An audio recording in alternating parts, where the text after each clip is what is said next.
the question is who around him right now is going to tell him what time it is, do you think? Well, I mean, look, here's always been the problem with Tiger is that he's very suspicious of the motives of anybody that wants to get close to him. And in a sense, I can understand that because there were people clamoring to get a piece of him since he was a boy.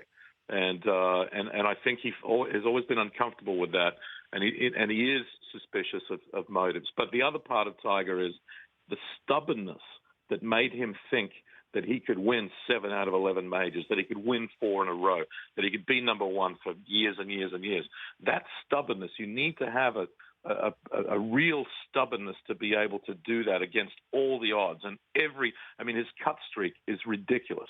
The fact that he never took a week off is just ridiculous. He was there, and he was thereabouts just about every week. He made the cut. That level of stubbornness is what I think, unfortunately, is part of his undoing now, because he is the captain of his own ship. I know, his agent, Mark Steinberg, a lot of people blame him for Tiger. Steinberg is just another servant. He is another employee. Tiger captains the ship, and whatever course it takes because he wants it to go there. And the thing with Tiger is that if you keep telling him things he doesn't want to hear, eventually one day you're out. So he's very, very brutal when it comes to just cutting people out of his life. And it's happened. We've seen it with coaches. It happened with Steve Williams, his caddy, Hughes Norton, his agent. There's a lot of people who are no longer in Tiger's life because Tiger decided he didn't want to listen to what they had to say. So I think if there's one guy, it would be Notah Begay.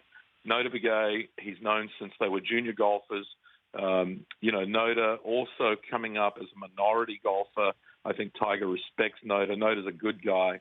And Notah, I know, has Tiger's best interests at heart.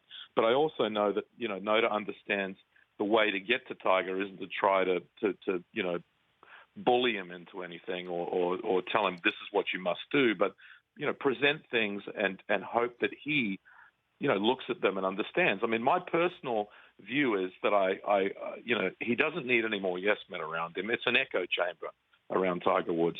But, I would hope that he goes to rehab and for real, goes to rehab.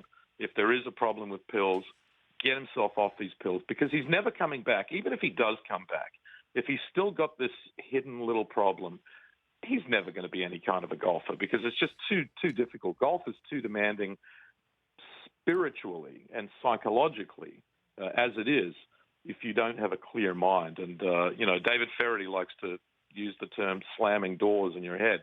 And it's like if you've got a lot of those, it's very, very hard to play good golf. The Rich Eisen Show, weekdays at noon Eastern on radio stations across the country and audience.